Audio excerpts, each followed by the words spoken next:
Hey everybody, it's been quite a while since I've been on any of the social media platforms. This is technically episode 23 of Tales from Miami Chair. And I wanted to go back to the future, not back in time, when JFK International Airport had a really ratty Terminal 4, at which at the very end you had Aer Lingus, you had Lufthansa.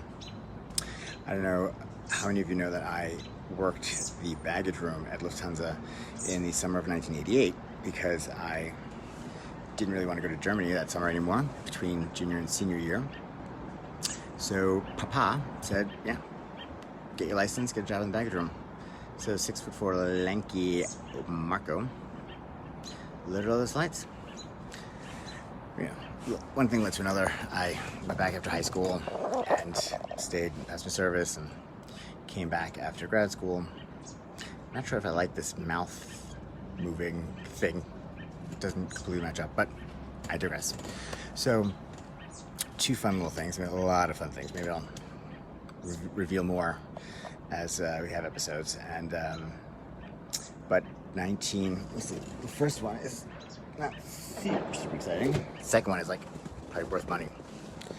So now you have Terminal 1, which used to be the Continental Terminal. Oh, look what I found at Mama's house the other day. For your Lufthansa people. Remember this? The little, I forgot what the thing's called. We had it in banking all the time too. Tombstone. That's it, Tombstone. So this was the tombstone with the original design for Terminal 1. And it was the groundbreaking ceremony in September 1995. That was just after Carolyn and I basically came back from our 6.5 week backpacking tour through Europe. We can spend a whole nother episode, a week on that, so that's another time. But we had the groundbreaking ceremony. Yeah, fun. I think George Pataki was governor of New York. The Lufthansa chairman flew in with the Air France Concorde.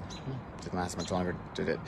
But yeah, I didn't get to work in Terminal 1, but I did love how I worked the first class lounge, 12-hour shifts for a good part before I left Lufthansa to join Commerzbank as a trainee. And years later, the funny part was that Helga Scarati, a wonderful woman who was with Lufthansa forever and moved to Germany, she would say to the new people when I would fly out, "This is Marco Winkler. He used to work here, and now he's a Lufthansa senator." It was cute. Good people, only a few left. Kimberly, Adamek, love her. We share the same birthday, March 11th. So I left Lufthansa in I started working Commerzbank, I think, March of 97. Still worked part-time for a couple months to get the flight benefits.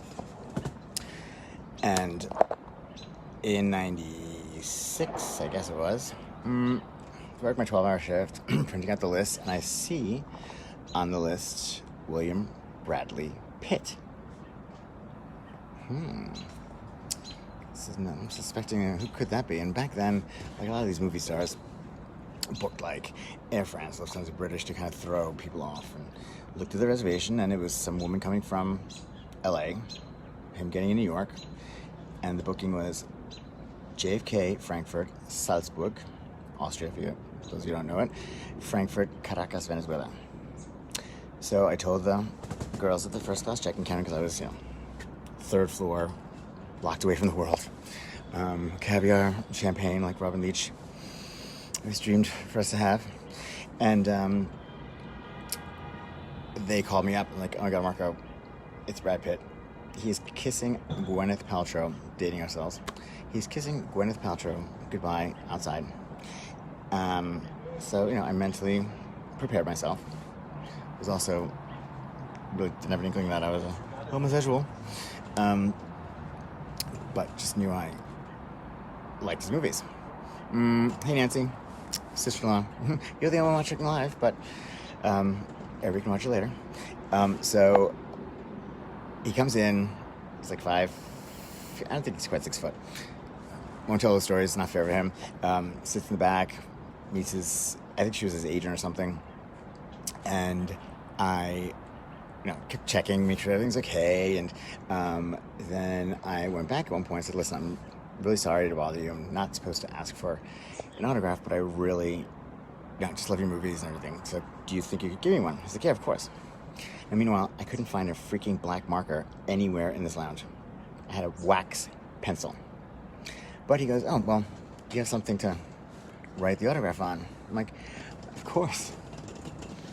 Wait for it. And I go like this. "Yes, of course I have something for you to write the autograph on. It's my Legends of the Fall VHS. Still now, see? Whoop. C. Marco, Brad Pitt. You can see some of it rubbed off already because I was trying to keep it away from everything, photo box. But I did have it, and at the end of the call, we're gonna unveil. Well, not unveil. We're gonna put in a little trophy case because I don't want the wax pencil to ever rub off. It might be worth money. It probably is worth money. Should have banked that a couple of years ago. Oh, by the way, my new favorite water, hint, this one's pomegranate. But I got a soda stream, so, got a soda stream, so those days will be over soon too. But, so anyhow, I take Brad Pitt and this agent of his, I think, walking to the gate. It's a late flight, like 9:30, 10 o'clock at night. And I say, "Oh, so going to film a new movie?" Like he was going to tell me, but going to film a new movie? No, we're just going to do some hiking in Austria. Yeah. Hello, 7 years in Tibet. Heinrich Herrera started in Salzburg to journey to climb Kilimanjaro. They filmed the mountains of Tibet in Venezuela. Yeah, 96, right? No, whatever his name was, free country, doing really well. But yeah, so not only do I have Brad Pitt's personal autograph to me on my Legends of the Fall video cover, he lied to me. My God, touching. I'm obviously going to tag him in this. So Brad, if you're watching, amazing. Still like one of my favorite moments in life because it was just, you were so kind and genuine, and just, I think we all got a good laugh that I had my Legends of the Fall video cover. So, I am obviously in the hammock chair. I'm going to show you what I got finally after all these years on Amazon, because I'm a nut job. And this better not break because I'll be pissed. Dun, dun, dun, dun. And I really should have set up the tripod. Nancy, we're almost finished, don't worry. So, let's see if we can maneuver this without. It's gonna be a little close, sorry.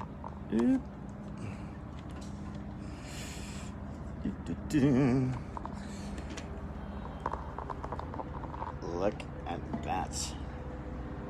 It has its own little case, and it'll be preserved, and it won't get dirty anymore, and it won't rub off, and I'm super excited. And I'm gonna put it gently between my legs of the chair so it doesn't fall off the hammock chair, like I feel like I'm going to. Okay. So, sorry again I made you wait so long. I'll try to really, now that summer's here and 5 minutes here and there, and California calls me like later in the day, I'll try to be better and post it a little more. And I'm still developing all these digital things, so follow me, like it, whatever you need to do. Smack it, what is it? Pack it, smack it. I don't put it in your pocket, whatever.